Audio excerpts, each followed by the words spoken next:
CRiiiME is a show where I, Rich Slayton, read a true story about lawbreakers. With his purple-hating co-host, Joseph Shefsky. I am wearing my top-tier purple shirt today, and you complimented it, and the guy at Starbucks complimented it, and I'm tired of all this Starbucks hate. complimented it? Yes. Oh my goodness, I didn't even hear it. Yes, maybe he did. Someone commented besides you today.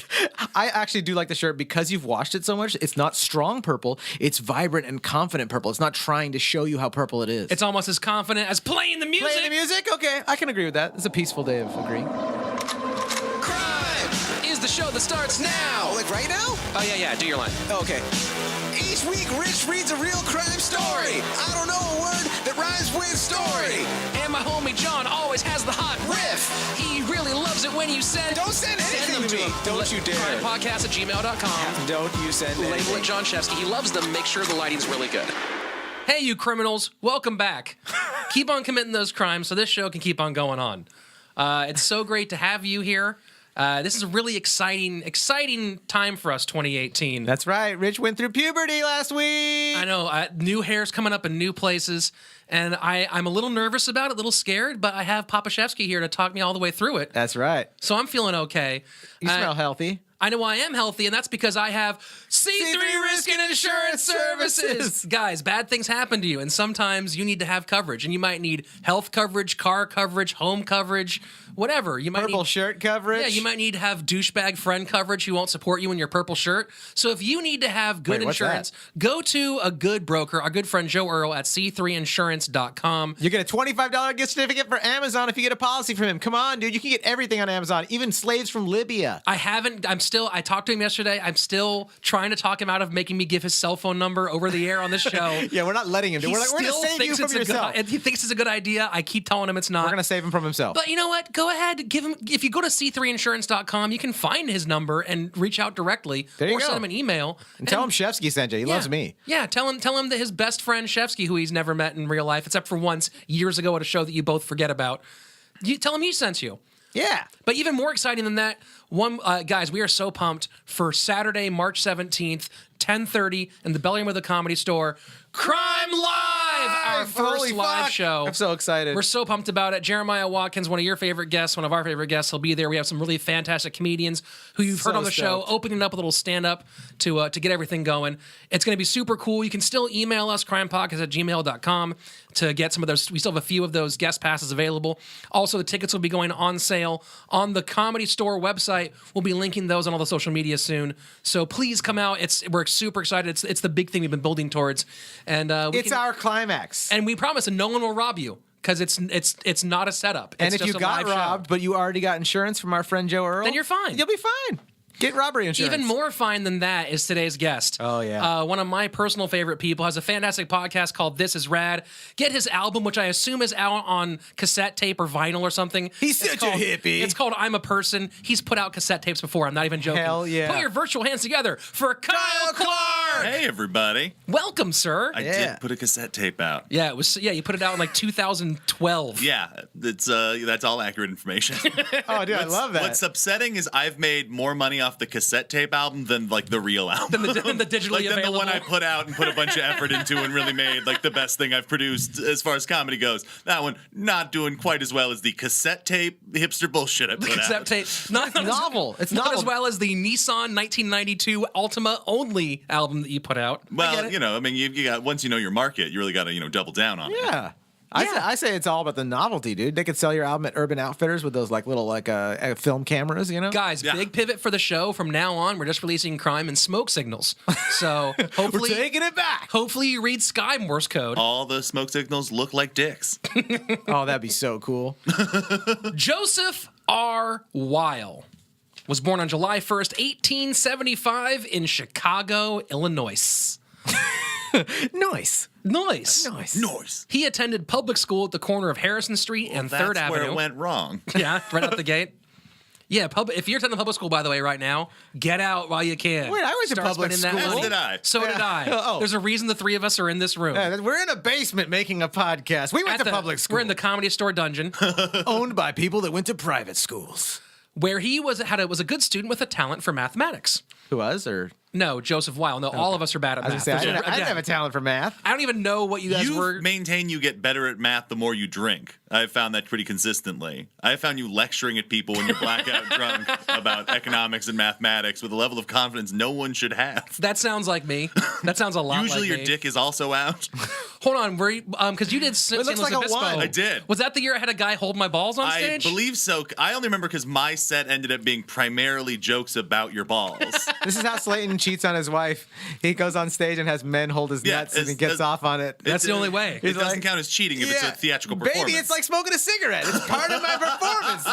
It's in the fucking fine. What do they call it? The fine writing? After Print? class, Fine print. There you go. I went to public school. My name's John Shefsky. Don't know how to spell it? Don't need to. After class, Joe usually went to help his mom in the family grocery store, except for the days when he snuck off to go bet on the horse races. Hell yeah, this kid is dope. This kid would have hung out with all of us. Yeah, if your family owns a grocery store, you can hang out with the horses. You just grab some carrots off the shelf. Go make friends. Yeah, what's up there, big winner? That's probably how the conversation goes. You gonna win tonight, big winner?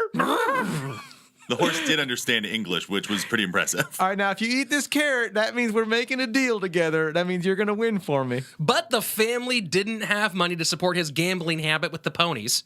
So at 17... Mom, I'm in real deep. You gotta help me out. They're gonna break my already crippled little legs. I don't have any more eggplant to give you. But come on, Mom. I know you know I'm good for it, baby. Come on. We're fresh out, kid. Take it out of my cookie budget. You know I don't need that. So at 17, he quit school and took a job as a collector for a loan shark. Badass. He's already in the I mob. knew a guy. It didn't take long for him to notice that most of his peers were skimming from the take. So Joe let them know that he was happy to keep their secrets for a cut. Smart business, Joe. Before long, he was making more off the other collectors than he was from his own assignments. Joe met a beautiful girl named Jessie, and after a short courtship, they were engaged. But when his mother saw... Hey, girl, you ever hooked up with a guy who fucking works for the mom?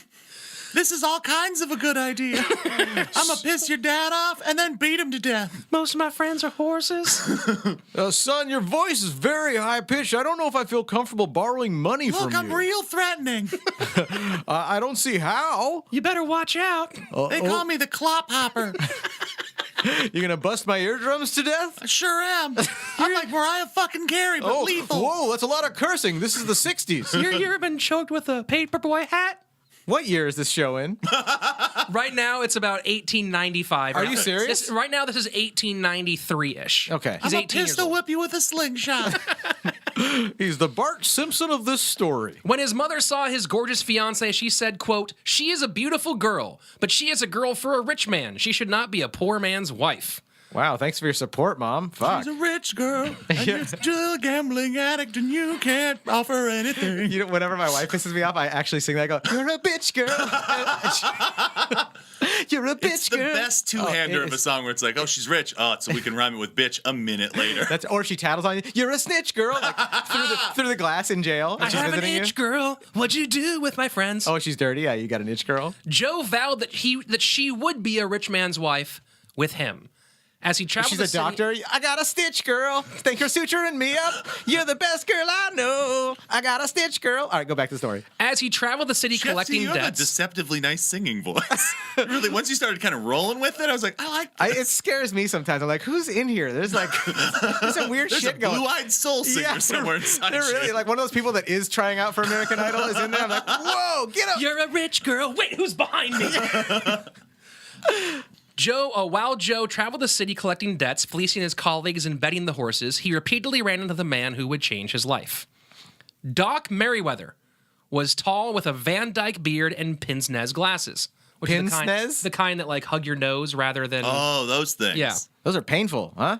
They're not fun. That's old cowboy stuff. I love that he's got both that and the Van Dyke beard. It's another thing most people don't know what it is. That's super... just around your mouth that people call a goatee, but is actually a Van Dyke. But the Van Dyke comes down to a point. It's like the Guy Fawkes beard. Doesn't have to. Oh, It's really? The Anton Levy from the Church of Yes. Satan beard. Boom. The Louis C.K. Yes. Folks, I'm keeping him alive. Doc Merriweather... We won't forget him. We won't sweep Louis under the rug. Never forget. That's right. His dick. Doc Merriweather I heard you dressed couldn't. in all black. It has a goatee as well. That was actually the big part. We didn't hear about the court case, but it was because of the dick has a goatee. With extra long coattails and a large flowing black cravat. What? Merriweather. This guy's all kinds of stylish. He's Oh, like, yeah. I'm going for, traditional bad guy in my aesthetic. kind of a Confucius, Tommy Wiseau kind of thing. Yeah, he's 1895 trap rapper. I look like somebody that Mario might fight one day. He has a vest. One of his arms is a robot. It shoots things out of it. He also had a seemingly endless supply of money, which came from the sale of Merriweather's Elixir. Hell yeah. Oh, another one of these assholes. Like most elixirs of the era, Merriweather's was offered as a cure-all, but Doc tended to market specifically as a cure for tapeworm, which for some reason was a popular diagnosis at the time. It was a diet pill back in that time period. It was like, hey, do you want to not be so fat? Eat this tapeworm. Are you serious? Yeah. Like you could have it prescribed you? They were like old, like fat. They were like packaged like a little pill, but it was basically a tapeworm egg. And then people were trying to Swallow get rid of them too. Yeah. Hey, is that tapeworm causing a lot of problems? I also have the cure. It's We're- a universal We've solution. progressed as a race. We're better than that now. also, If like, we introduce tapeworms tomorrow, like that would be a trend. In a world where people are eating Tide Pods, we are real close to going First of back all, to not tapeworms. people, teenagers. They're still kind of dumb, right? They're not people yet. I was a teenager. They will be I was one pretty day. dumb. this is how we weed them out from being people. And the Tide Pods are probably safer than tapeworms. Also, like most elixirs of the era, Merriweather's Elixir didn't do a damn thing. It's mostly grape Kool-Aid. The primary ingredient was rainwater, Specifically rainwater. topped off with some alcohol and a dash of cascara, a plant-based laxative. Fuck yeah. He sold his diarrhea in a bottle from a wagon for $1. in a bottle, sending out an SOS. What's the SOS stand for if it's diarrhea in a bottle? Shit of sorts? Yeah. It's a shit of sorts. It's he's- good for you. He sold this out of a wagon for $1, which translated to now is $25? about $25 to $27. I'm guessing the right numbers now. You've done this show long I've enough. done you crime know. long enough. I like Yeah. to imagine this would have made it onto Goop's list in the 1800s. Oh, 100%. They didn't have a Snopes in those days. That's diarrhea in the bottle. Doc took notice of bright young Joe and offered him a job. Joe played a variety of roles, from barking in a crowd to acting as a shill, all while learning the subtle art of skullduggery. Would you like to be something worse than a carney? I'm like, that sounds like kind of a cool ad. That does appeal to certain personality types. Yeah. For the particularly gullible customer, Doc and Joe offered a special treatment guaranteed to get rid of a tapeworm immediately.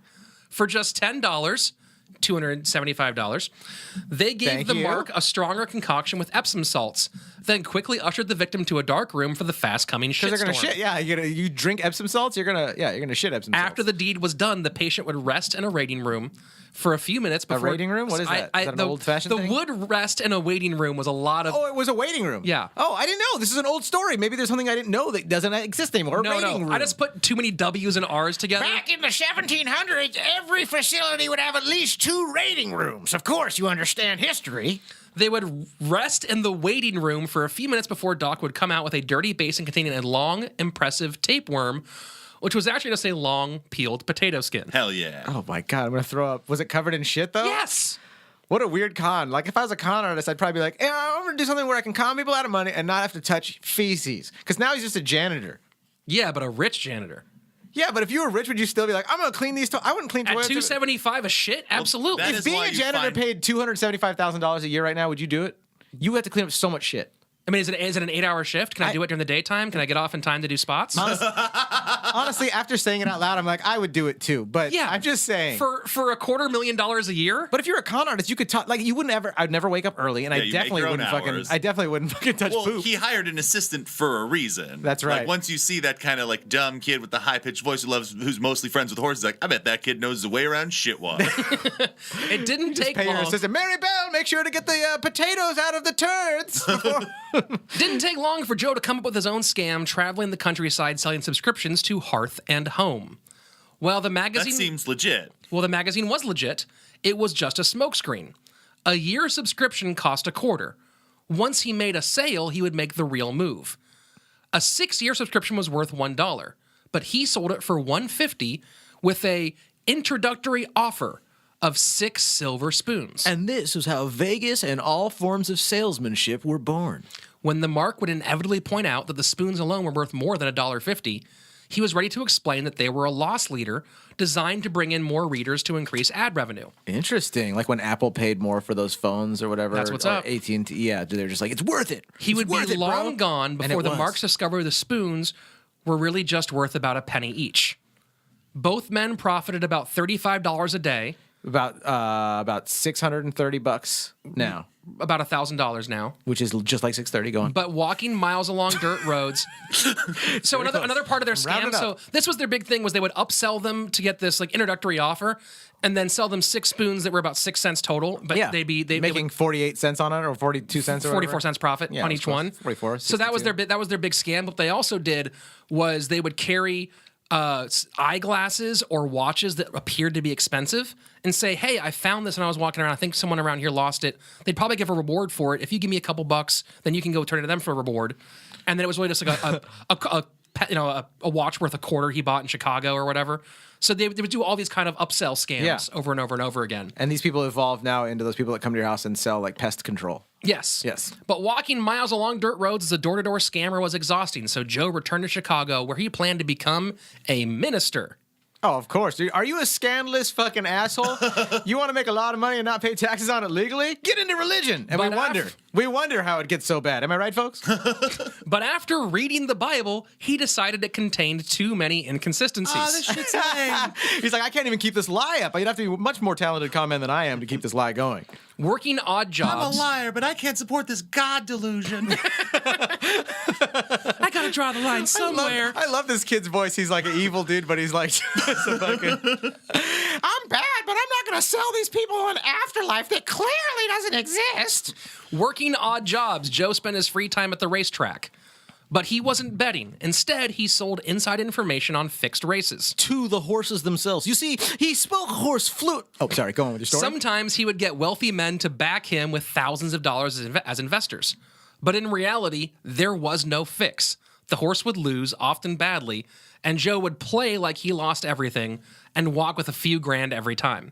You love this guy. Like Love the, him. The like warmth and happiness that his like complicated money schemes are it's so bringing fun. you. Well, we'll talk about my grandpa at some point Slayton on some the story. complexion. His skin's warm right now. But when right? my grandpa was like 12 to 15 years old, he did a bunch of these same kind of scams. When he was like, he ran away from home as a kid and was doing this kind of stuff. Is he still alive? No. So he can't be prosecuted for what yeah. you're saying right now. No, not at all. He was making sure. beaten to death by Irish police. Yeah. But it's on video. One wealthy It's one businessman. of the first videos ever taken. It's if you watch that video of the people coming out of the factory at the very end, one last shitty guy comes out and the police just beat him to death, and that was Rich's In like a grandfather. cold dank on a man. cold dank cobblestone road. Oh, the beatings in Ireland. Oh, there's so much moss everywhere. This is my Jew side. Excuse me. Oh, sorry. So he was in Warsaw, Poland, and the Nazis, they were very mean to him. Okay, go on. He fleeced people with tons of money. One guy forked over like $6,500, which was about $180,000 in today's modern terms. Okay, so this guy, he was coming up. Now He's this good. does go to the adage where like you can't con an honest John because And like that's- the people who you take advantage of are people who think they're getting over. Might on that you. be the theme of this entire story? Oh, I'm sorry. I didn't realize I was smarter than your podcast. Oh, fuck. Oh, that's a great old... Smarter than your podcast. You fucking, he just gives himself an award, too. He's like, I have won the Smarter Than Your Podcast Award! Ah, yeah. In his mid-20s, Joe teamed up with another young con artist named Frank Hogan. How rich is he right now, by the way? This has only been 3 years, and What's you're the talking about size of his top hat? Right, it's massive. Now, Is he going crazy from the mercury and the felt? you have to imagine, though, That's all I know about top hats. he's a young man with tons of money who loves the world of gambling. So it's not like he's going, well, let's put this in my IRA. He's just spending money Yeah, like you're a a maniac. gambler, you're a gambler, And right?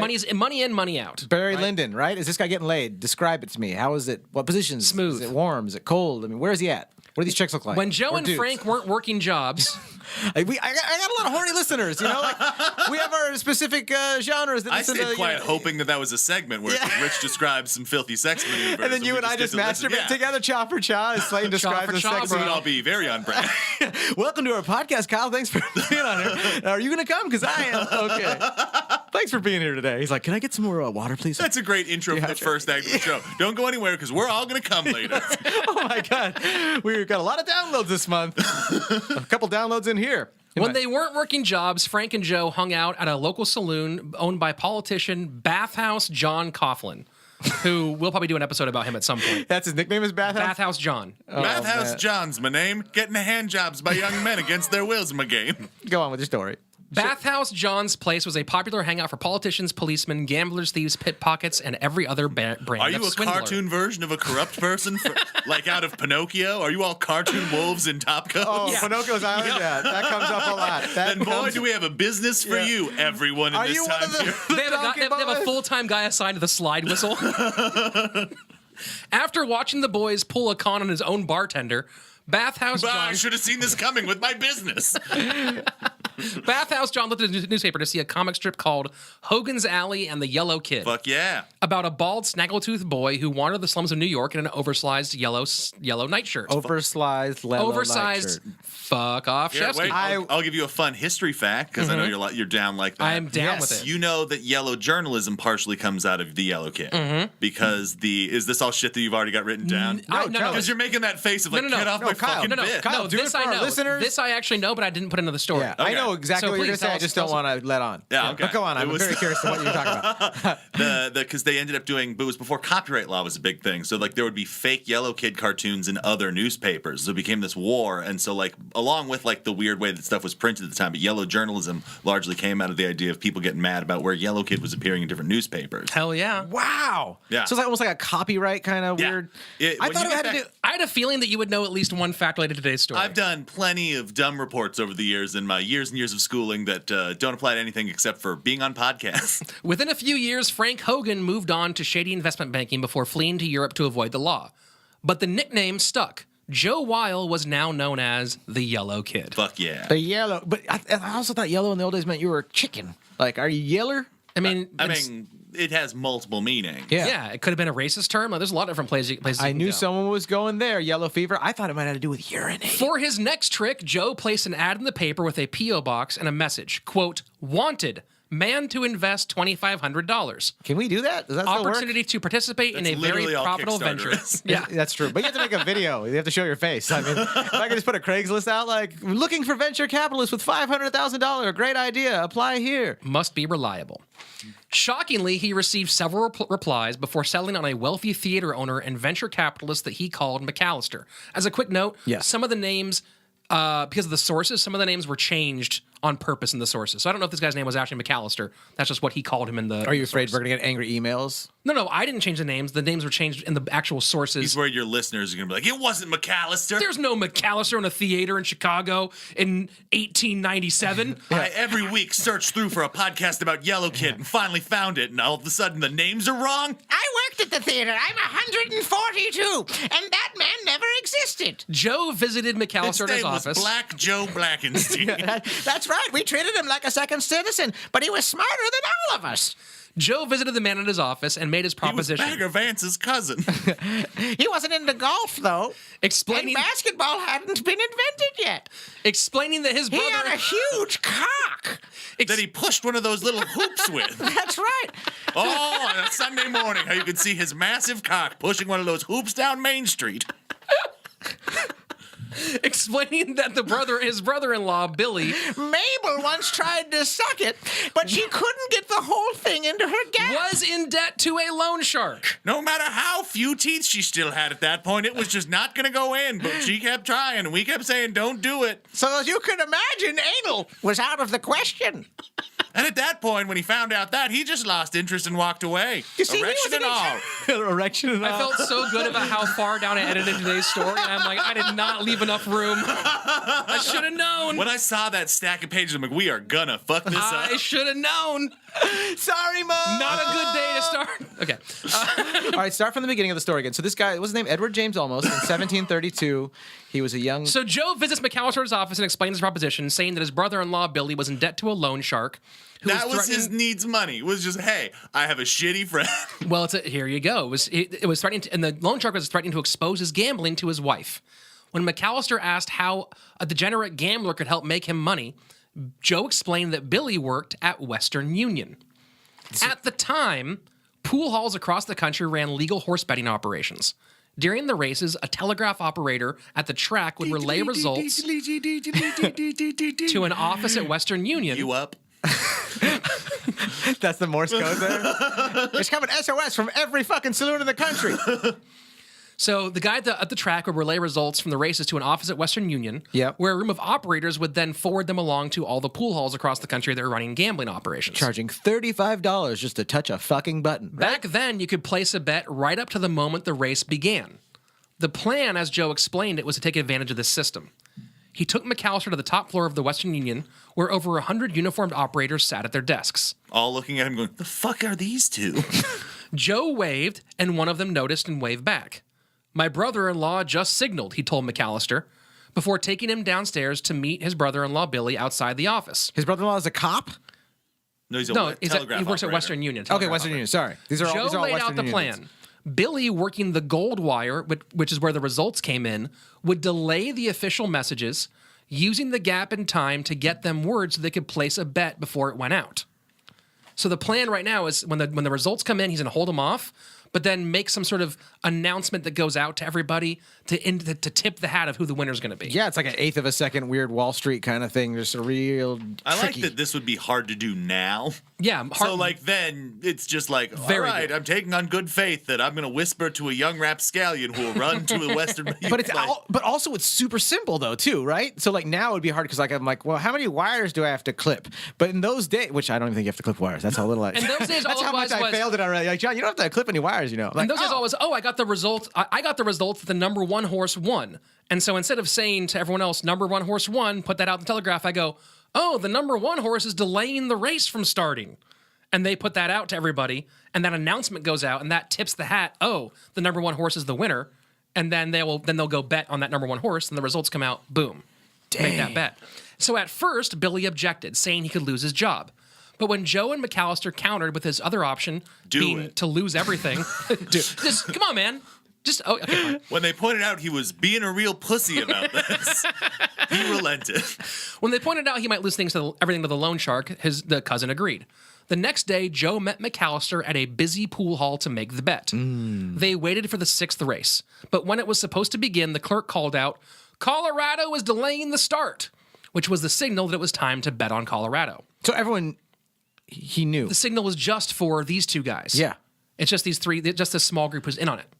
I like to imagine there was one other guy who was like, that Colorado horse sounds like a real asshole. I'm going to bet on him. Or you just see everyone like, you see those four dudes rush out when he says that. You're like, something good's about to happen. I'm going to go fucking bet too. Wonder why those guys ran out laughing. And they were all wearing capes. Joe and McAllister I'm made over their here way. shitting this tapeworm out with no money.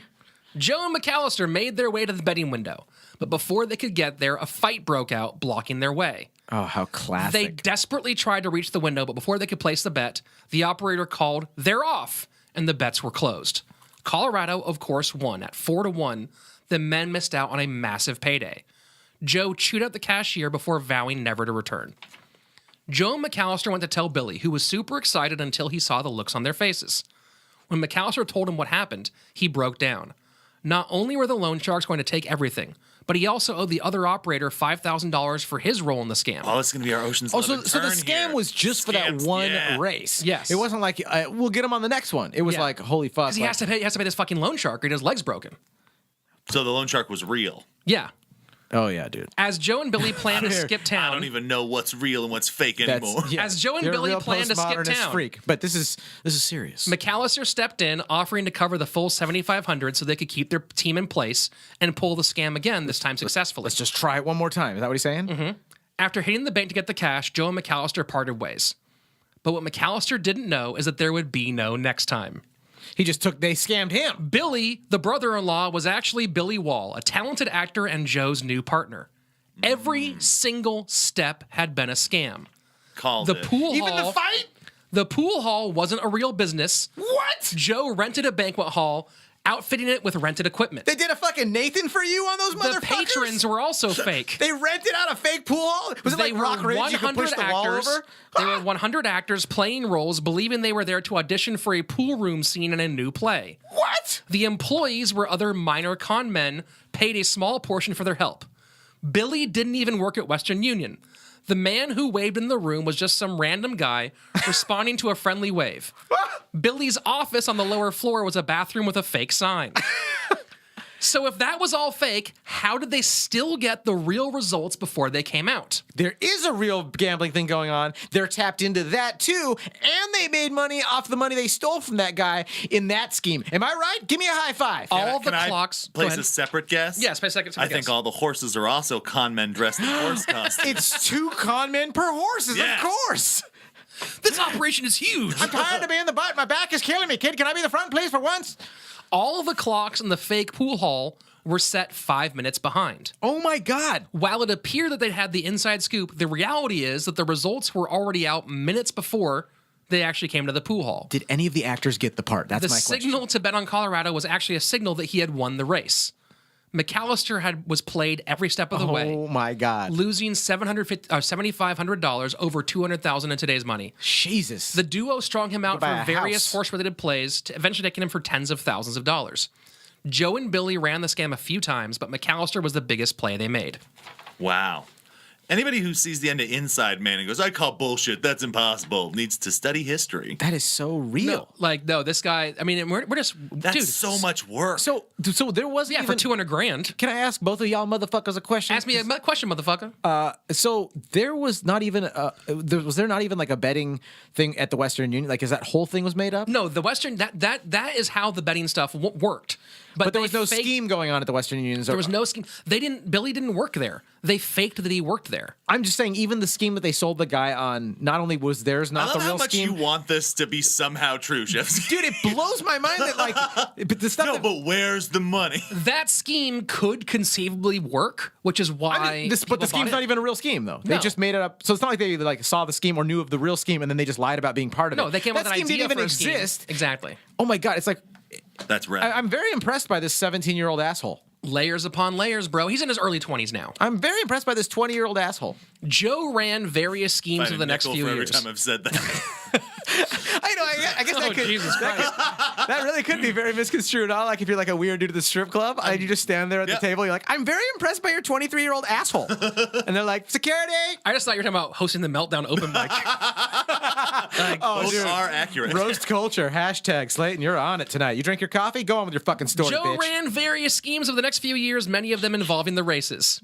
He once convinced a German meat shop owner that he owned the track, offering him a contract as a vendor. I once convinced a German meat shop owner of many things. In reality, To hide me was the most important. it was another smokescreen designed to get the German meat shop owner to fall for a fake race fixing scam.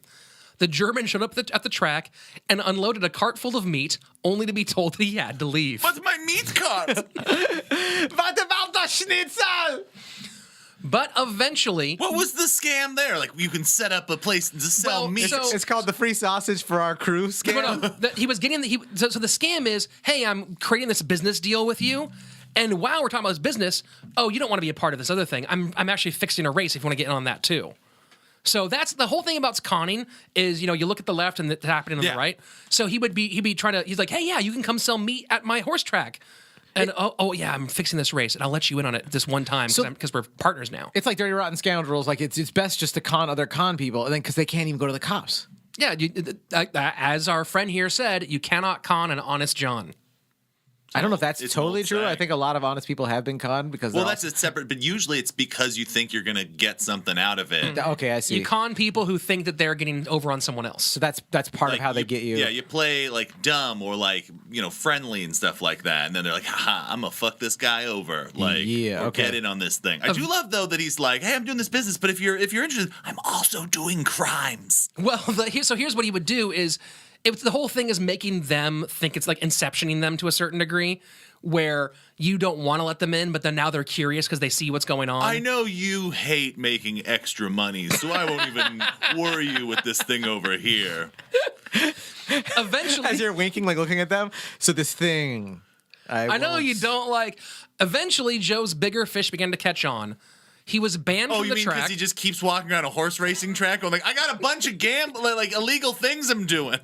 The horse racing track's like, sir, you're making this reputable horse racing track look bad. Take that to the dog track, sir. Have some respect. This is a horse race. We put tiny people on horses and make them run around while we gamble on it. And then we shoot the horses, sometimes just for fun. You're bringing down the You integrity should of the see room. us on April Fool's Day. It's just a horse graveyard out here. We're like, what's that on your shirt? Bam, your fucking horse is dead. He was banned from the track and forced to lay low for several months in Paris before he could return. God, I'm so bored in Paris with all this money. I know all this hairy pussies and fucking falafel and weed. Now, I will say this. From what You got a very I've gathered... specific trip to Paris. That sounds awesome. I almost forgot the crepes. Yes. I will say this. From what I've gathered about him, he was a faithful husband. From what I was able to tell from my research. What's even the point then? Right? If you're not going to be a grifter and you're not going to just be on a first name basis with whores, Then what? Then stay home. yeah. On the ship home... Well, honey, I got you all this money from my crimes. And I didn't spend any of it on booze or women. Oh, no, Yo, he spent a lot on booze. Guys, I can't finish this robbery right now because my wife and I are redoing our valves at 3. Did you call them valves? Our valves. Yeah, what are they called? Valves? What was your- vows? In my head, I saw the W turn into 2 V's. I get that. No, that makes sense. I'm a cosign. It doesn't make sense. I need to go back to Look, school. let yourself have this. I gotta go take some classes. On the ship home from France, Joe... That's just how you talk from now on. Like, we are here for the day you started talking like an asshole. Look what crime has done to my life. See, coffee thieves. See, Crive doesn't pay. Welcome, thank you for listening to Crive. Drive. On the ship home, Joe noticed a well-dressed man with an aura of wealth about him. I'm so rich. Always Walk around looking this for a boat. new He doesn't mark. have tuberculosis. He's doing well. I'm kind of fat and I like just fanning money to cool my fat self. His handkerchief doesn't have blood on it. But He's doing instead, well. dollar signs to illustrate my wealth. The story is way too long. The story is too long. Well, fucking This one's speed read it. It's so short too. If you're so- it's way too long. You're for so you to- good, fucking speed read it, you fucking Nazi. Always looking for a new mark, Joe asked him for a match. He obliged and offered Joe an expensive cigar with a personally monogrammed letter B. Joe thanked him and The introduced B himself. stands for bad with my finances. I hope you don't know any grifters on this boat, because I'm always down to give them money. As long as they valve to spend it well. High fives all I've around. made a valve to make sure that I don't get grifted again. Anyways, what was your name? Oh, God. Joe I can't help thanked but him. notice you have those gloves that don't have fingertips on them. They're fingerless gloves. I'll never let myself live this down. I'm big of a J. Zogerzins. Joe introduced himself He would as... look like a crime kingpin in the turn of the century. You send him back, they just immediately call him Fagin and let him have an orphan army. Dude, if no one casts Big J. Ogerson as Bathhouse John, they have fucked up. He looks like the Lost Boys if they weren't vampires, but they were addicted to French fries. Go on with your story. Roast culture! That's my only roast, though, for the next year. All right, go Joe on. introduced himself as Walter H. Weed. Oh, that's a cool name. Tight fucking- name, bro. Yeah, we're on Weed Maps if you want to order. We deliver. Walter H. Weed. Ah, yes, exclaimed the man. I've heard of Dr. Walter H. Weed, the famous mining engineer. And the guy's like, oh, that was too easy. I am Captain Ball of Muncie, Indiana. That's when Joe knew he struck gold, as Captain Ball was a well-known businessman, head of the Ball Mason Jar Company, which still... Oh, my God. That's It's the same ball. It's the I same drink mason out of jars now. those at Yeah. home. Time out. And sometimes I when I'm don't out. like how comfortable you guys were with just knowing a brand of mason jar. It's the only Like, mason jar brand. Oh, It's is like it? Yeah, it's like the mason jar brand. Yeah, they're the only It's one that survived the mason Kleenex jar of- wars. They should be called ball jars. It's like the Okay. Kleenex of mason jars. I'm real anti-drinking out of mason jars. Are you really? I don't. feel like if I walk into a restaurant and I'm given a Diet Coke in a mason jar, I'm like, oh, I didn't realize I hate this restaurant. Are we underground? Is there an emergency? We're hiding from the bombing? No, it's fucking like you're like, oh, we're miners. We're miners, and we drink out of mason jars. You can put a cap on I them. shove them into the waiter's face, though. These are for delicious preserves, and that is all. The two men made They'll small stay talk. fresh, like my attitude. Give me a fucking regular glass. This is America, not communist Russia. Am I right, folks? The men made small talk, exchanging info and planning to meet in Chicago, when behind them, someone burst out laughing. They turned to see Someone Jack had to Mason, do it. a well-known international card shark, thoroughly amused. He's a real shark, by the way. Well, who's going to lose this deal? He asked, smiling. Joe and Mr. Ball both asked what he meant. You've both got a swell line, chuckled Mason, and I've enjoyed every bit of it. Tim, I want you to meet Joe Weil, better known as the Yellow Kid. Joe, I want you to shake hands with Tim North, Con Man, and Card Shark Deluxe. And then the three of them fucked for days. Oh, dude, just sweaty old school gay sex with mason jars filled with cum. You gotta save the free mason jars. Come on, guys. Put a little Shriner hat on it, fill with cum. We fill it half with cum, half with opium. We call it a turn of the century cocktail. It's the original black and tan. We got there. Both men. So my cum is tan. Oh my god, how cool would that be for a sticker, dude? Khaki. Just like come on. a mason jar with a Shriner's cap that's black and tan in it. Oh, dude, I want that. And Both men dropped the act mutually impressed at dropping the act. Hey, buddy, having drop been the act equally bar. fooled. Yeah, I got nothing. It's a trap. By the time the A ship, Zoid. I'm a math teacher in space. Go on with your story, Slayton. He's in Sorry a about riff that. hole. Help him. by the time the ship landed in New York, I get caught in them sometimes. It's not even. I'm so sorry to the listeners and the world at large. it's an eddy. The spiritual universe. If. I'm so sorry. By the time the ship landed in New York, the men were good friends. So, just to reiterate for everybody, they were both trying to con each other over their fake identities. And then they got ousted by a real life shark that yes, was wearing a vest and a yeah. mustache. A shark jumped out of the water and went, "You're conning each other!" Splash. But seriously though, Yeah. this wasn't part of a scheme. They were just conning each other. They were both This is the playing big characters finish at the end. trying to con each other, and another con man was like, "You guys don't know each other." It was guys- like when you two met today. I was like, "You guys don't know each We other." should. I feel like we do now, especially like Yeah. we've already creamed a couple times. Like we've Yeah. made love. Yeah. We might not be dating or married, but like we're gonna stay in touch. Oh, this is just the beginning of a very exciting period. All right, guys. I'm gonna unbutton this collar. Let's get going on the story. Back in Chicago, Joe had been in legitimate negotiations to buy a small building in the city. The seller, an old fellow named Sam Giesel, had just sold his company for $825,000. Which is like A $3 ton. million now, $40 million. Way more, yeah, 12, yeah. Never one to miss an opportunity, Joe set a beautiful trap. First, he told Sam he would have the money for the building in a few days after a secret deal went through. When they met a week later, he apologized, but he could no longer buy the building because it fell apart. He went on to explain that The building or the deal? the deal. Yeah. He went on to explain that his uncle had a line on a land deal. A group of businessmen. A land deal. I thought you said line on a land deal. On a land deal, yes. Okay, I just want to hear you say it 10 times. A group of businessmen were That is a good liquidating. vocal word. A line Yeah. in a land deal. You can see Ron Burgundy like in front of the camera. Several lines in line deals In the today. A rating line room. and a line deal. In the rating room, please take your valves. A group of businessmen were liquidating a large property for just $150,000, less than 1/6 its actual value. Oh, super cool. But his financier had suddenly dropped out. When Giesel offered to step in, Joe said thanks but no thanks. He needed a very wealthy man. "Do you know what I'm worth?" Giesel demanded. He was already on the hook. When Giesel joined Joe... Wait, please, I'm so rich.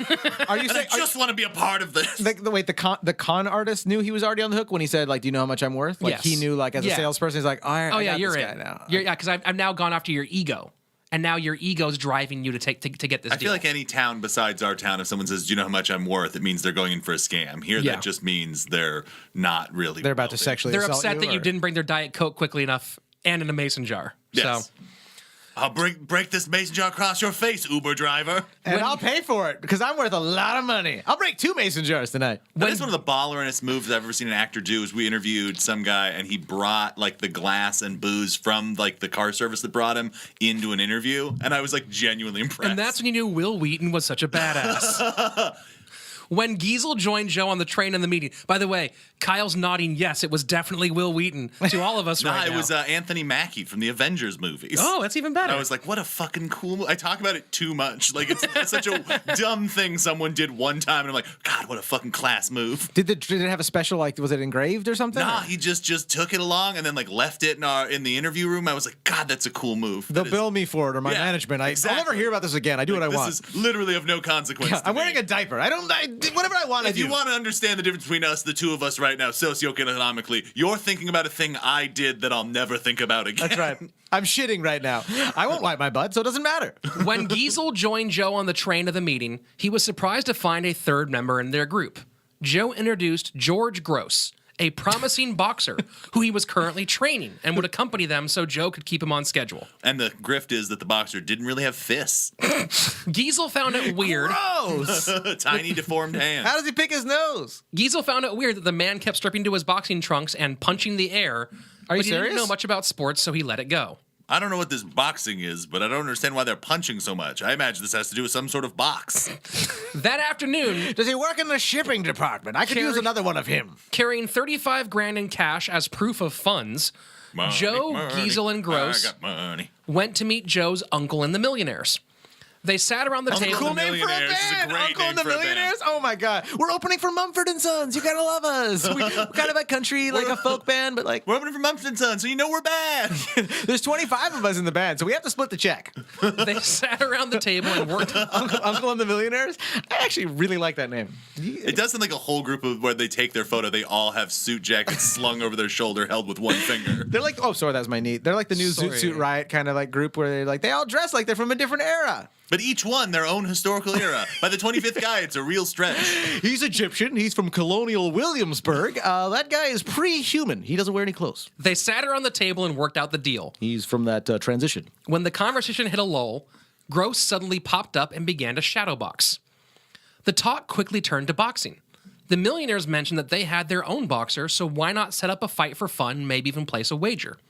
Seeing a chance to turn the con in a new direction, Joe agreed. These guys are going to turn into fight promoters like that? When the millionaires left, he explained his plan to Now Giesel I and his see where uncle. you found this story.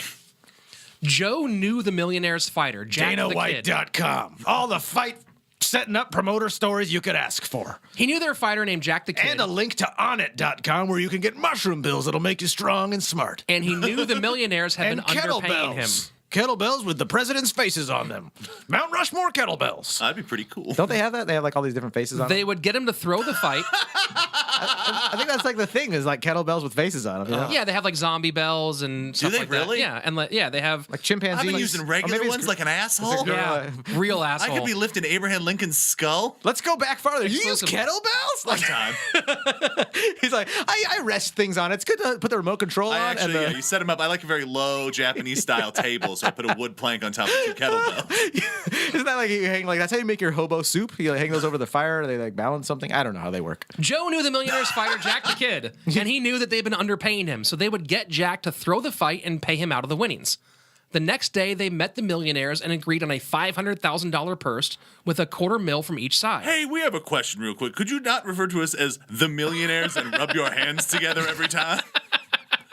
It just ends in you and your friends cackling to yourselves, and we feel a little let out of the joke. So either tell us or maybe call us Gary and Ron, your new friends. What the millionaires, Gary and Ron, didn't know was that due to some sleight of hand, Joe and Giesel's satchel only contained $50,000 in real money. Pathetic. The rest was expertly placed filler or boodle. What? I feel like you thought Boodle was going to real barn burner for A stack of boodle is like when you Like have when you take 10 women, right? Yeah, like it's cheerleader position, and then they stack them no, up. It's like a kit and caboodle. yeah, it's when the cash is on the outside and fake money's on the inside of a stack of cash. That's Okay. a stack of boodle. So rap video prop. Yeah, there. Yes, rap video prop. That's what we'll refer to boodle as from Not now ruin on. my childhood dreams of Dr. Dre videos. Come The on. fight took place the next day. There's only 640s in that refrigerator? What? No. No, you're like, yeah, there's a lot of boodle behind that. Just Gross. pee in a ball mason That's jar. bottle boodle, which is what happens when you pee in a 40 bottle. It's just a bunch of piss in the ball mason jars. Gross and the Kid put on a hell of a show. Those things will keep anything fresh, They I tell landed you. heavy blows to the arms and shoulders and sold the glancing blows to the head with with perfect timing. After 2 rounds of an even fight, Gross began to pull ahead, knocking down the Kid several times. In the 6th, just as planned, the Kid went down from a nasty punch, barely getting back to his feet. I love how you're reading it sarcastically, like, barely. But then disaster struck, Oh, no. throwing the earthquake? plan completely off the rails. Gross loaded up for the final blow. Whoa, but Swung with tremendous force, missed the target, and slipped, falling hard on his back and hitting his head to the floor with a sickening crack. you are fucking joking. Within moments, blood began to flow from his mouth. What the fuck? The ring doctor jumped in to check him, wiping his face, but blood just kept coming. Oh my god, he like hemorrhaged his brain or Shefsky, neck? you stupid He fuck. worked Clearly, this is frantically, part of the scam. telling everyone to get back. The man was having a hemorrhage. You're not allowed to have money ever. Suddenly, We've listened to 4 or 5 scams in a row. I would be Only to have you go, my God, this man's dying here. Someone please help him. I'd be the most gullible guy. If I'm so glad I don't work in the justice system, I'd be like, I believe him. They'd be like, he's clearly the murderer. hey, I brought you in here because I thought you'd be in on the scams, and you're fucking tipping Shefsky so damn early. Thank you for being here, Half Kyle. the fun of this show is that he has no idea what's going on at any point. So seriously saying that he didn't actually slip in Well, his let me head? finish the damn story. It turns out he was an early member of KISS who learned how to put blood in his mouth when no one's paying attention. Suddenly, Gross coughed and then lay still. The doc checked his pulse, shook his head, and declared the man is dead. Oh, that's such a good The reference. gym erupted in chaos, everyone scrambling to leave. Prize fighting Nah, was we all just saw a murder. Is that what it is? Like they're like, oh, if the cops come and someone died here, I could be implicated double. in gambling. Yeah, and, like, because it's already, yeah. So prize fighting was already a criminal Taxi! offense, but now a man was dead. check, please. And not even an Irish where it doesn't count. Giesel and Joe rushed to the train to get out of town, but Giesel, not wanting to be seen with his partner, insisted they split up. That was the last they ever saw of each other, which was fine by Joe. Because it's all part of his scheme. Because that was the whole point. Of course the land deal was fake. Joe's uncle was his new friend, Tim North, from the boat. The land deal wasn't even the con. Neither was the fixed fight. Between the 5th and 6th rounds, Joe, acting as Gross's corner man, had slipped a small ball in his mouth, made of fish skin, containing a mixture of warm water and chicken blood. Ooh. When he fell, he bit the ball, causing the first gush. The second came from another fish ball slipped into his mouth by the doctor. The whole thing was a bit of Fucking theater doctors, to right? get Giesel worried more about jail than losing $35,000.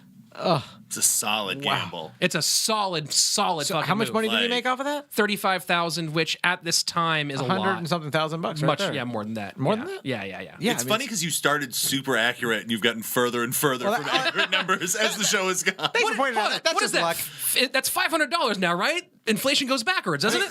I mean, this is the story of my life, though. Yeah, I don't know. I got a good Story of guess, and my that was it. life. I'm going to Story get of you a my financial life. like supervisor.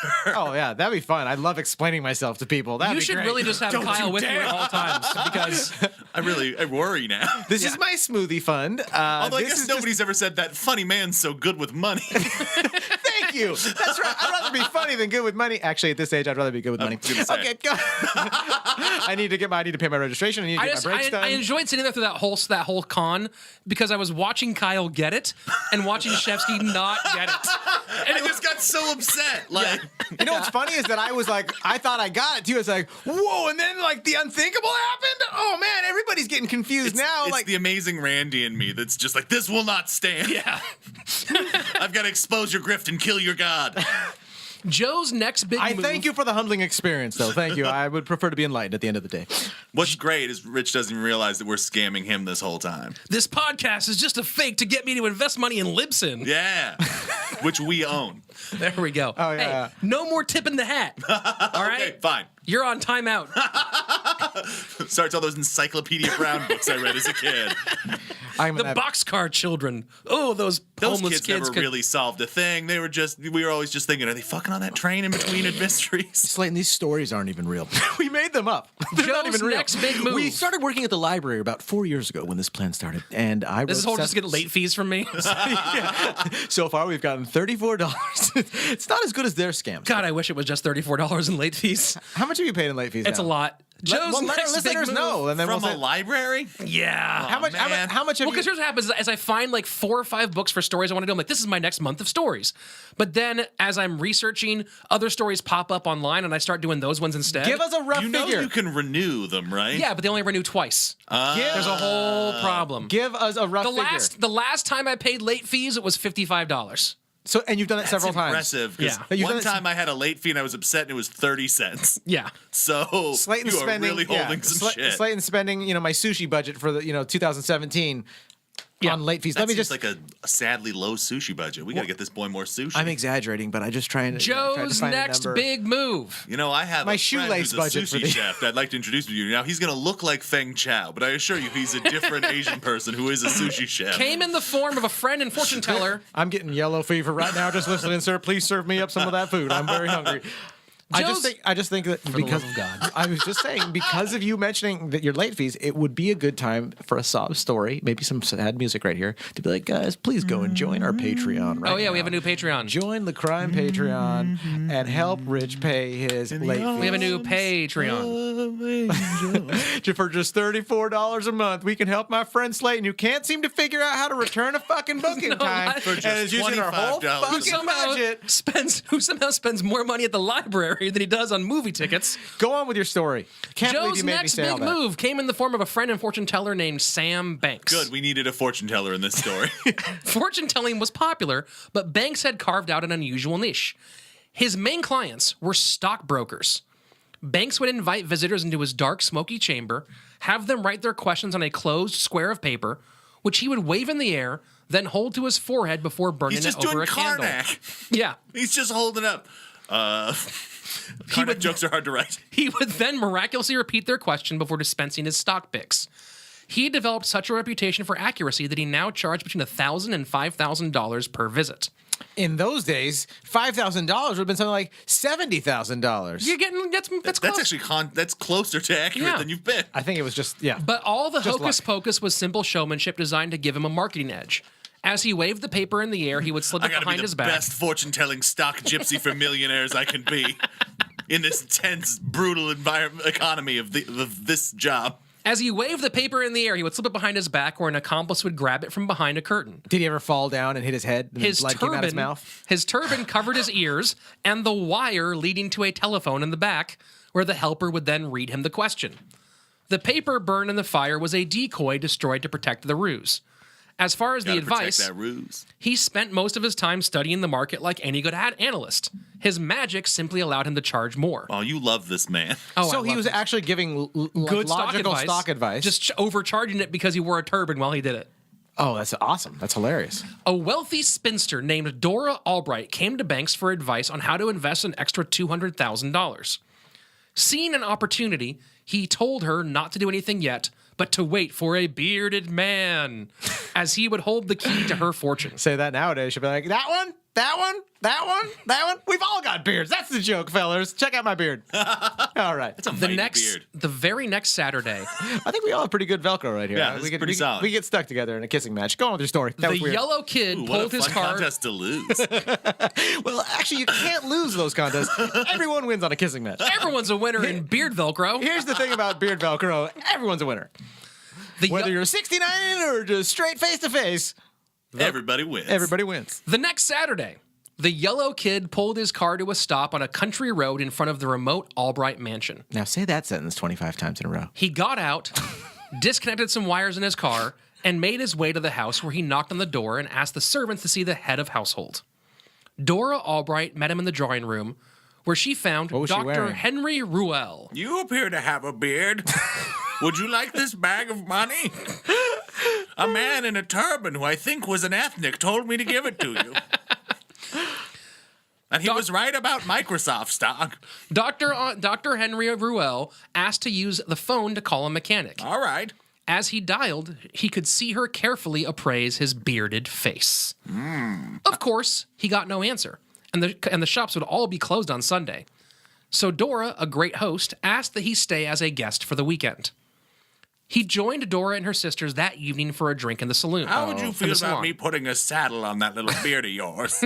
Maybe taking it for a ride. That sounds awesome. Oh, the story. Yes, the story. My sexual part, my primal beast is like, yes, yes, ride my face. Wait, are we doing a crime episode right now?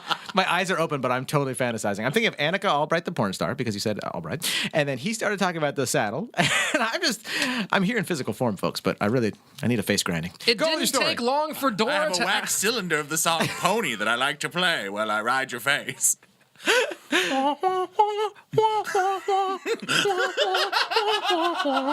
Roar it on the rhythm.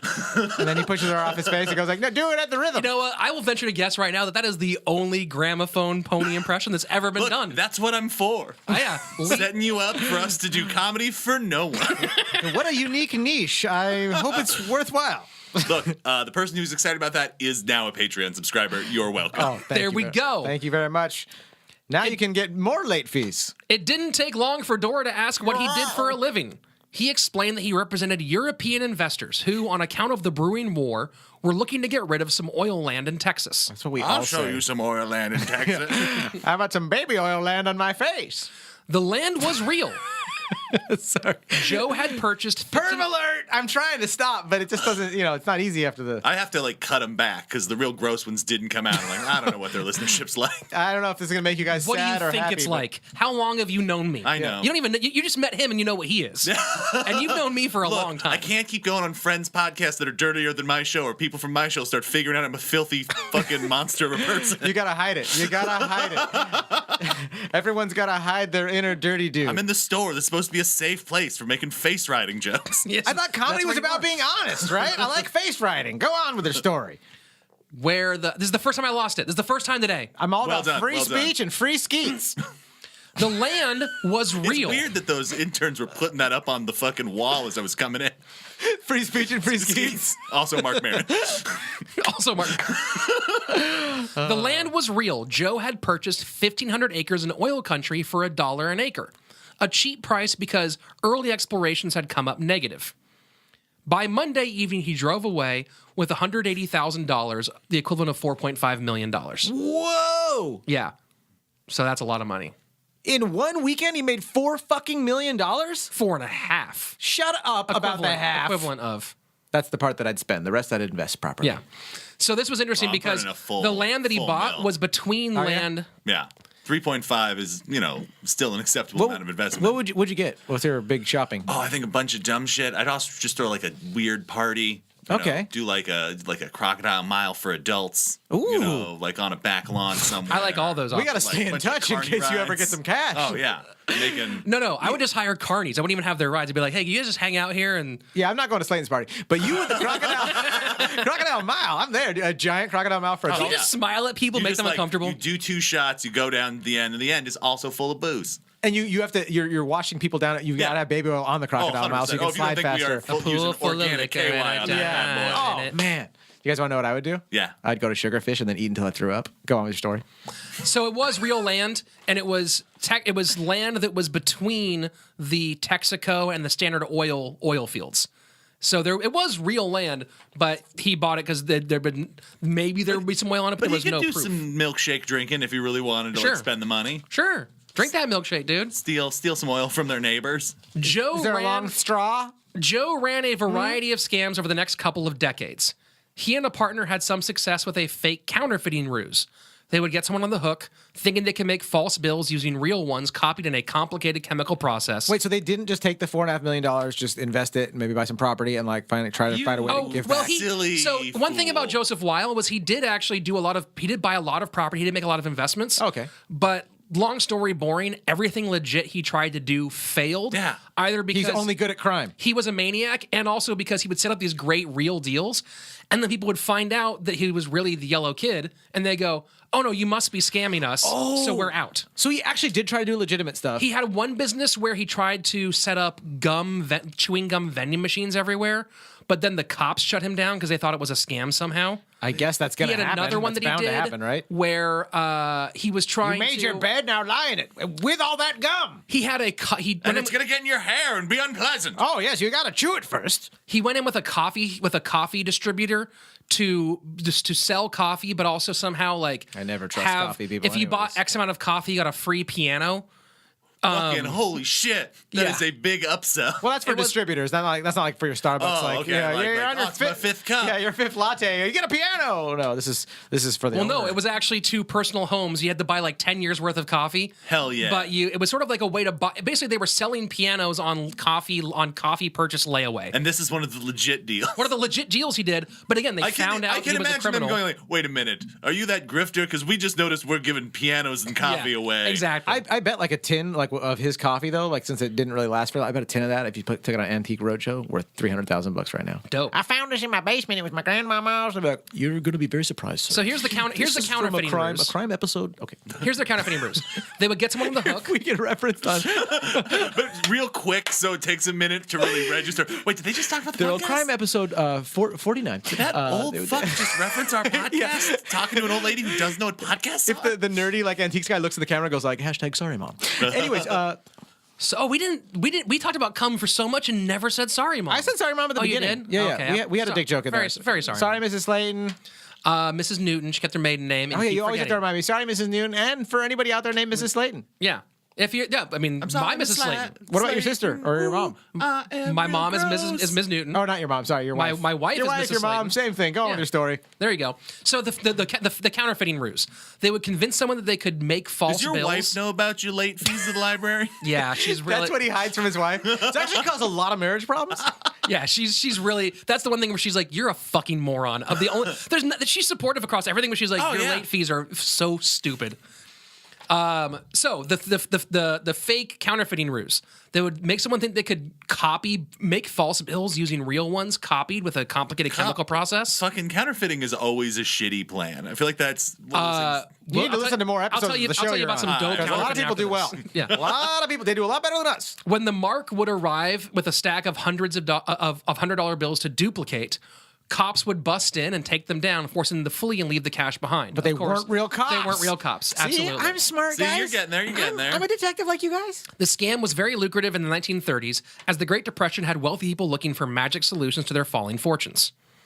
Oh, I might have to sell one of my houses and all of my boats. And what will I do with my servants? No one wants to buy all my coffee pianos. Joe again tried to go legit, buying a small hotel in Chicago's North Side. But word spread amongst criminals that the Yellow Kid was operating a hotel, and it soon So turned we'll go into stay an at that underworld H.H. hangout. Holmes hotel instead. Yeah. Half his customers... Every fucking hotel in Chicago at the turn of the century was run by a murderer or a criminal. 100%. Is H.H. Holmes the one with the murder hotel. Oh yeah. Yeah. Well, are we ever gonna do that story? Possibly. That might make it into the rounds. Let's do that story. That story's so fascinating. That's a bananas, like Devil in the White City, man. That book's insane. We'll have to do that. I haven't read the book. I just know vaguely of the story, like the cliff notes on it. So, Slayton, can we do it? Sure. Because I don't know it well enough. I'd still be surprised. Sure. Okay. Half his customers paid their bills with bad checks. The others simply refused to turn over any money. Oh, so he got crimed. Soon he was deep in the hole. You got crimed. That's right. So he began... That's what criminals say to people. You got crimed. Hey, sorry about that, Philip. Oh, dude, you watch Crime Pod videos, man. It's crazy what they do to these guys. Soon he was so deep in the hole that he had to begin to fence stolen money and bonds on behalf of his guests. That proved to be a bigger mistake than a crime hotel. He obtained nearly $1 million in stolen Crime bonds Hotel, also a great band name. for pennies on the dollar. By an English band here at the Crime Hotel. But one of his buyers got caught, squealed, and Joe was arrested, charged, and convicted as part of the robbery, Crime Hotel. earning him 5 years in Leavenworth Crime prison. Hotel. Staying at the Crime Hotel. He just went to prison, guys. What happened? He just went to prison. That's what you guys missed. But you Joe guys heard. did? Yeah. Not Joe. Yeah, he just First went to prison. Crime Hotel? Not for the hotel. You saying that like we're there and we know him and like, Joe's in jail? Joe and no, yeah, for the he fenced stolen bonds, and when the guy he sold them to got caught, he squealed, and Joe went down. Even though Like he a wasn't part of the pig. robbery, he went down as being part of the robbery. Is this his first time going to jail after all these years? He's had some 6 months in here, this time in here. I want Yeah. to point out, you've never talked about any of his arrests, but you've used terms like they talked politely for a minute before doing something when you're like, I pared it down to the most essential parts of the story. Yes, I the failure's not important. Oh, just the fun. So he does 5 years. Jail is fun. He does 5 years in Leavenworth. Damn. And when he got out, looking for a pace of change, Joe boarded a ship to London Slow with a the long fuck time. down. Yeah. A change of pace, you mean? Yes, Can I ask a you a pace of question? change. Is that what I said? He did 5 years in what was notoriously one of the hardest prisons in America, and you're skipping past that. So his time, but it wasn't like his time in Leavenworth was old school shitty.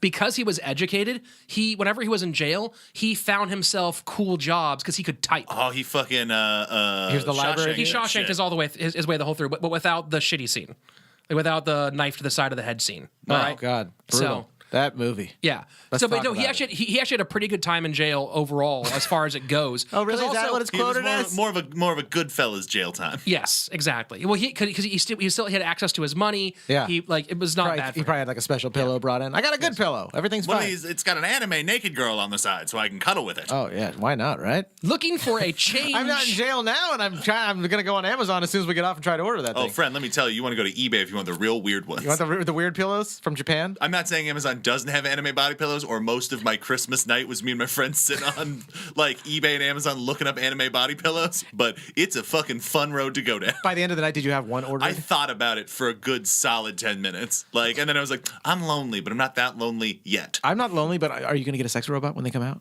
When they're Maybe. affordable? I mean, we'll see. Okay. Once they're affordable. It depends on if his new show sells. It's weird though, because you don't want to get like the Geo Metro of sex robots. As soon as Speak for Kyle yourself. has a producer credit, he's getting a body pillow and a To be sex fair, robot. I already have numerous producer credits. As soon as he gets one that actually pays real money, He's getting a sex robot. He's just- gonna let me as use soon as he it. gets one that upgrades him from Simi Valley, And he's gonna let me borrow it. I just want to slowly let you down and just realize it doesn't matter how many credits you have, Rich. We are all poor forever because we're funny. looking for a change of pace. Joe boarded a ship We have to a London shotgun sound effect we can play real quick. with a long I'll go time. get Coach T. Yeah, Coach D's here.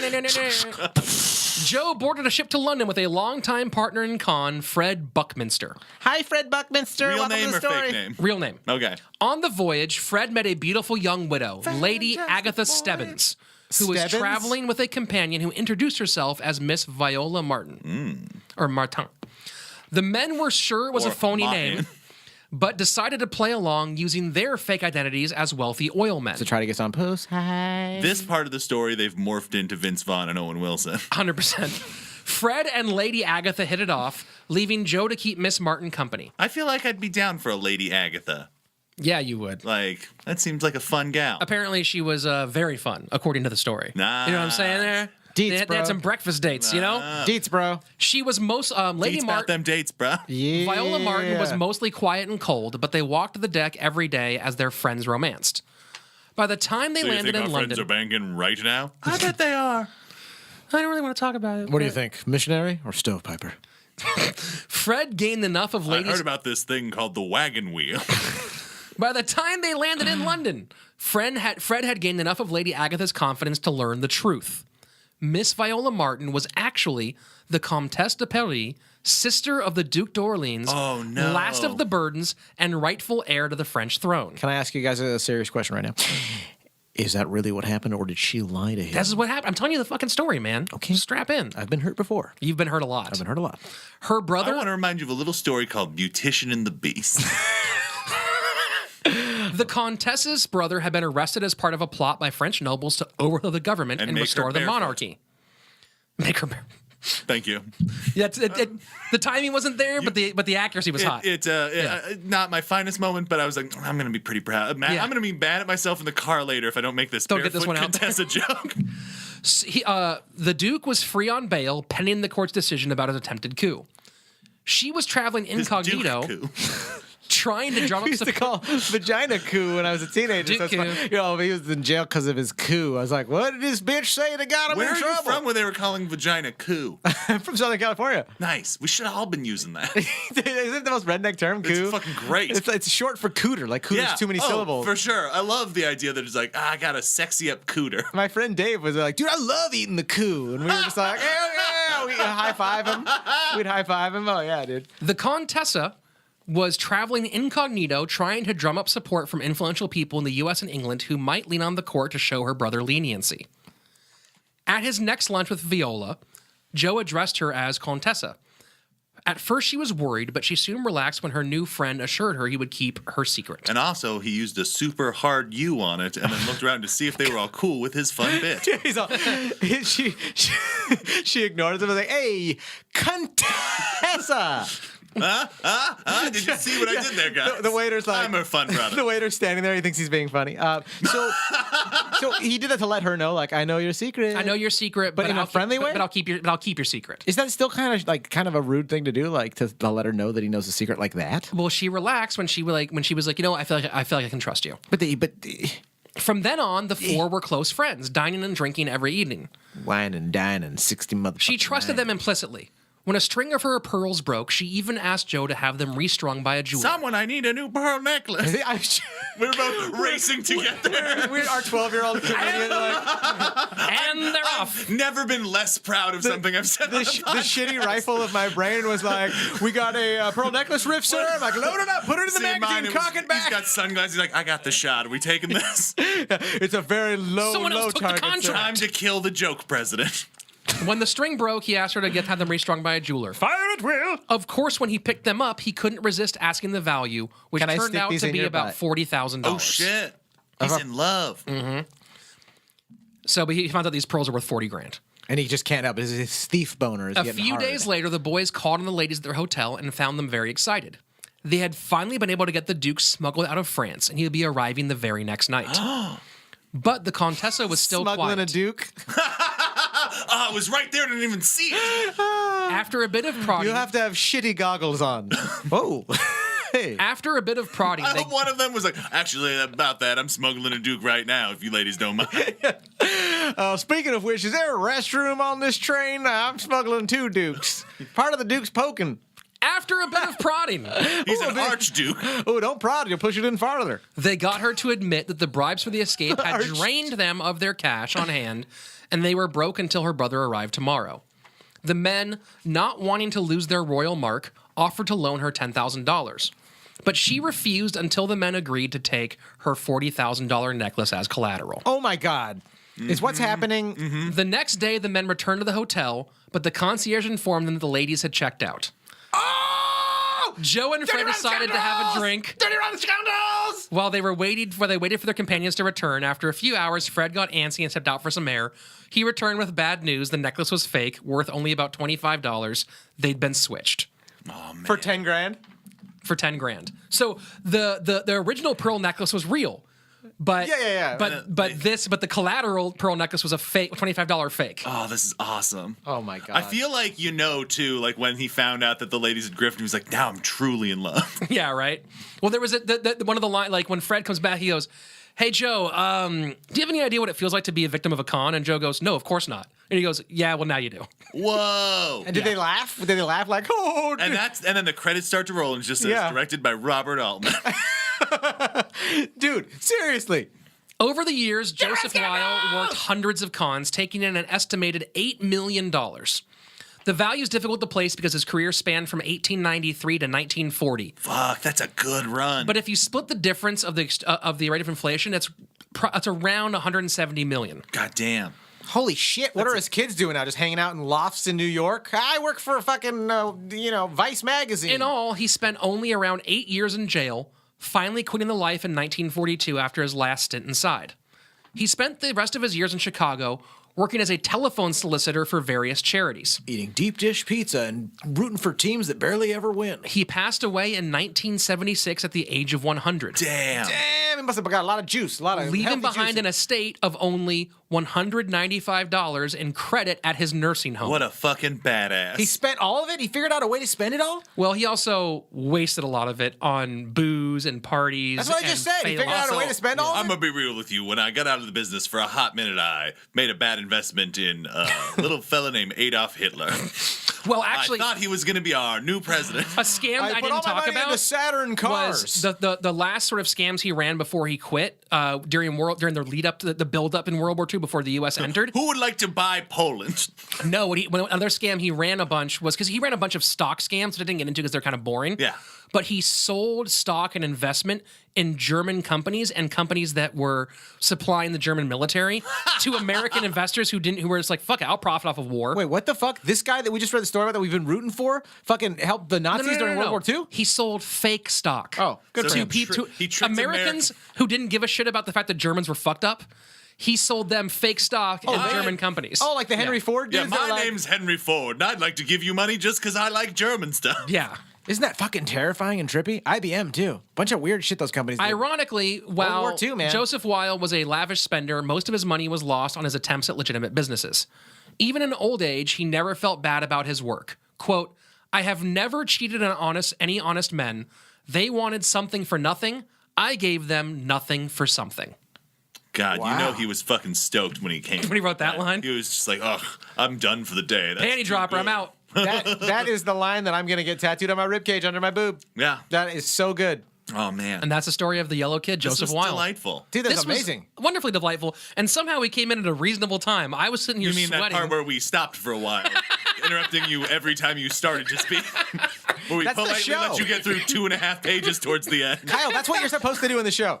Oh, shit. When we first started the show, Slayton was like, "No, you can interrupt me." I was like, "Really? I don't feel like an asshole." He's like, "Just let your inner asshole out." And now I can't put him away. Today's sources include Con Man, a Master Swindler's Own Story by Joseph Weil and W.T. Branson. Nice. Been a while. The Chicago Tribune, and of course, the evil robots at Wikipedia. Yep. So yeah, this was his autobiography, and there's so many like other stories that tie into it. He actually spent some time. He spent some time in jail with a guy whose story we'll probably end up doing. So I'll tell you afterwards. Oh shit. Yeah. So that was pretty fun too. So yeah, that's the story. Kyle Clark, where can people find you on the interwebs? I'm at Kyle Clark is rad on Twitter, and that's probably the best way to get a hold of me. I'm off of most social media at this point, but I'm definitely Congrats. checking that one. Oh, it's a great time. You know, it's great is to not constantly have a bummer pop up on your phone. Check out Kyle's podcast. It's not a way to spend your life, even if it's not bummer. It's just like, go out and do something. But that said, like, I kept Twitter because of podcasts and because, like, my listeners and people from other stuff, it's fun to, like, follow up and really get weird and stuff like that. This is Rad and podcast, which I've been trying to get you on forever. Let's do it. Like, let's make it fucking happen, man. Shefsky, you got to come do it, too. I would love to. It would be an honor. Basically, you come on and you pick a topic. Is my mic still going? Yeah, it's going good. You pick a topic and we talk about why you think it's good. You don't have to be an expert. I've just found that I'm kind of hate how every podcast about me, a guy who's done nothing, would love to criticize a bunch of stuff. And Sure. Like I feel like you find more out about people with the stuff they like, and it's always kind of surprising. And there's usually backstory and stuff to it, and so it's fun. We sounds amazing. Get super weird. We just had Connor McSpadden and Atlas Novak talk about Yu-Gi-Oh cards. I'm about 15 minutes in, and it's joyful how much of big fucking dorks they are. It's fun because I have no idea what they're talking about, but they lose their minds, and especially with like somebody like Connor, who is so like kind of intense and roasty, to hear him feel actual human joy is kind of delightful to see. Yeah. It's a fun episode because I don't know the game, but I know the rhythms. Yes. So I can hear, I know how nerdy they are because I can hear the rhythm inside of how they're describing the game. Yeah. The people always ask what's like a starter one. The one I would say that's maybe the best one to get the tone for it is we did an episode about Animorphs, those like kids books from the 90s wow. with Brent Schmidt. And we realized as he's going through them, because that was what like got him through his like shitty kid years. Animorphs? And those books get insane. Like everybody dies in the end. Like, I'm going to read those now. Super fucking weird. They're like hard sci-fi. Okay. And so that's a really fun one, but like it's a fun show.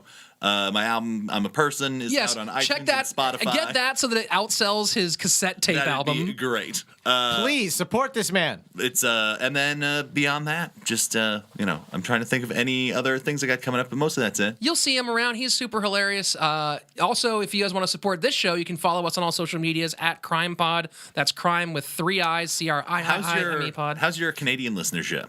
We're actually getting some Canadians. I'll throw this out. I'm at the White Horse Comedy Festival, or the Yukon Comedy Festival in the White Horse, Canada. So if you're around, we're actually doing a live This Is Rad there, and then I'm headlining one of the nights. Dude, go see Kyle in Canada. When? Do you know the It's dates? so cold there right now. He'll warm you up. March 22nd through 25th, basically. Yeah, March 22nd to 25th.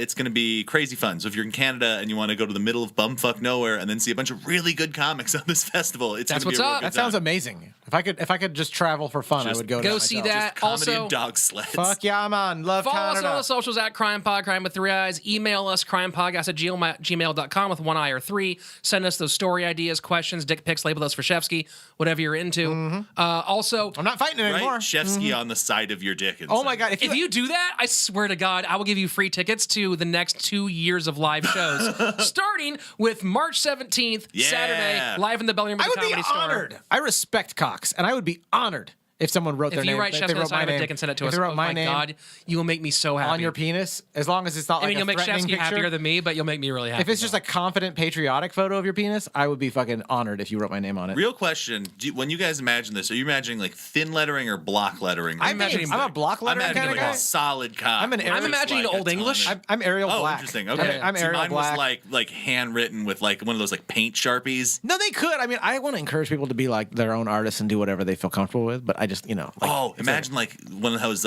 calligraphy brushes, really like making it with like Oh my filigree god! and You have to stuff. ask like your mom or your You're gay the friend to artist, write it you on your do dick. you. Yeah, dude. However you want to write Shefsky's name on the side of your What dick. if somebody uses somebody else's dick to draw Shefsky's name on another dick? Now we're just getting too many layers. And it's a I don't know if I Tumblr can handle page. it. Guys, if you could hit that share button on there. Please share this with somebody. People Just have been find a sharing it. person. People have been sharing it. Share it with It's been people. good. We've been I know. getting new. But that's the thing. We want most people to hear this thing, especially leading up to the live show. We really want to get a good crowd. We've already got a bunch of people signed up for the live show who are coming out. So we want yeah. I to- think I'm gonna have to come out and watch this. Please It seems do. like a party. Please it's do. gonna be a lot of fun. It's gonna be some good silly old times.